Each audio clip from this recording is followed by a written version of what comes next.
தீபம் ஜோதி பரபிரம்ம தீபம் ஜோதி பராயண தீபேன ஹரதே பாபம் உஷதீபே சரஸ்வதி.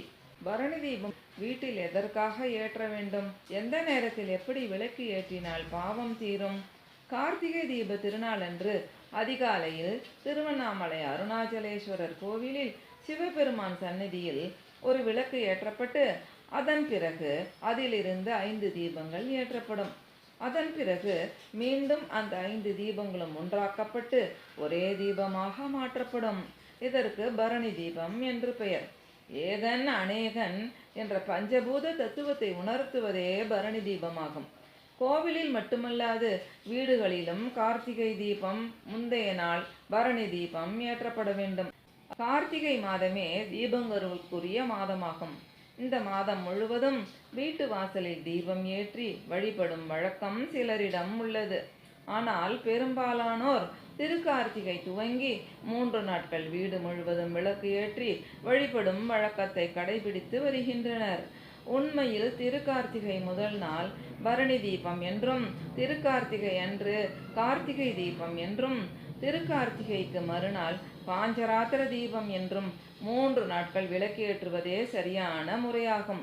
இதில் பரணி தீபம் யமதர்மராஜாவிற்கும், திரு கார்த்திகை தீபம் சிவபெருமானுக்கும், பாஞ்சராத்திர தீபம் பெருமாளுக்கும் ஏற்றுகிறோம். பரணி தீபம் எதற்காக ஏற்றப்படுகிறது? சிவபெருமான் மகாவிஷ்ணு மற்றும் பிரம்மாவிற்கு ஜோதி வடிவமாக காட்சி தந்த திருநாளையே திருக்கார்த்திகை தீபமாக கொண்டாடுகிறோம் என்பது அனைவருக்கும் தெரிந்த விஷயம்.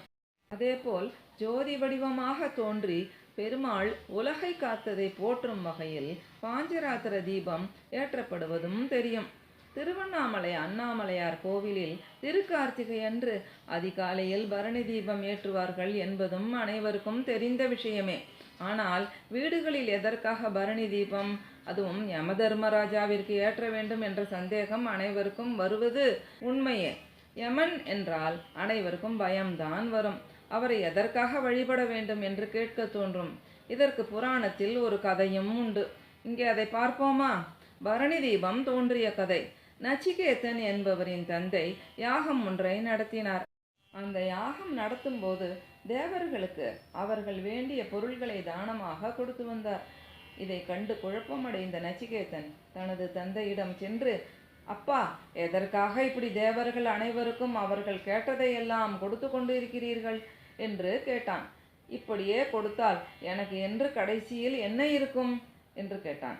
விட்டால் யாராவது வந்து கேட்டால் என்னையும் தானமாக கொடுத்து விடுவீர்கள் போலிருக்கே என கோபமாகவும் கேட்டுள்ளான்.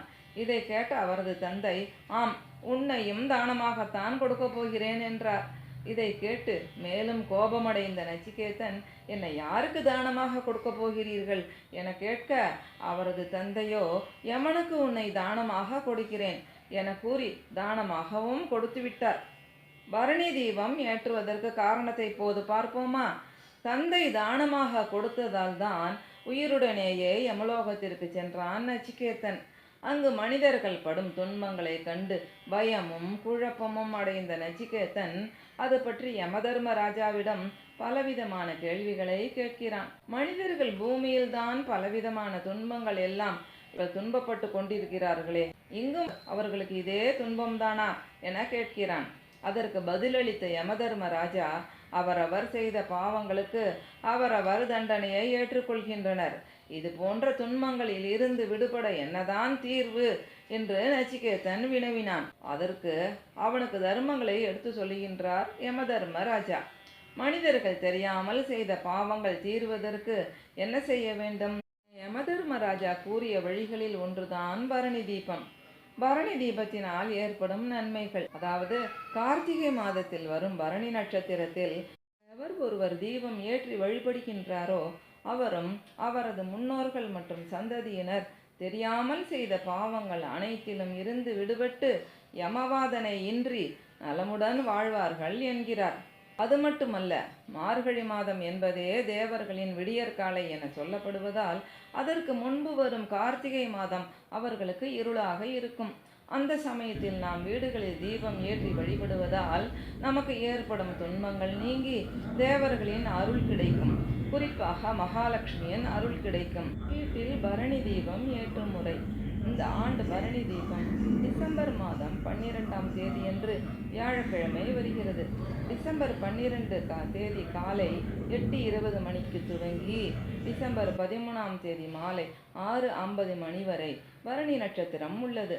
யமதர்ம ராஜாவிற்கு பிரியமான பரணி நட்சத்திரம் அன்று நாம் வாழும்போது வாழ்க்கைக்கு பிறகு துன்பம் இல்லாமல் வாழ மாலை 6 மணிக்கு பிறகு விளக்கேற்ற வேண்டும். இது பஞ்சபூத தத்துவத்தையும் உள்ளடக்கியதாகும். உலகில் உள்ள பஞ்சபூதங்களும் நம்முடைய உடலில் உள்ள பஞ்சபூதங்களும் ஒழுங்காக செயல்பட குறைந்தபட்சம் 5 விளக்குகள் ஏற்ற வேண்டும். தாம்பாளத்தில் கோலமிட்டு அனைத்து திசைகளையும் பார்த்தவாறு வட்டமாக 5 நெய் தீபங்கள் ஏற்ற வேண்டும். பூஜை அறையில் வழக்கமாக ஏற்றும் தீபங்களுடன் சேர்த்து இந்த 5 தீபங்களை ஏற்ற வேண்டும். மனைப்பலகையில் கோலமிட்டு அதன் மீது விளக்குகளை ஏற்றலாம். பழம், பாக்கு, வெற்றிலை இவற்றை நிவேதனமாக படைத்து தீபத்தை நாம் வழிபடுவோம். தீபத்தை ஏற்றிடின் தீவினைகள் போம், தீபத்தை தொழுதிட ஊழ்வினைகள் போம். அதாவது தீபத்தை ஏற்றினால் தீவினைகள் அகலும், தீபத்தை தொழுதால் ஊழ்வினைகள் அகலும். வாழ்க ஜோதி, வளர்க ஜோதி.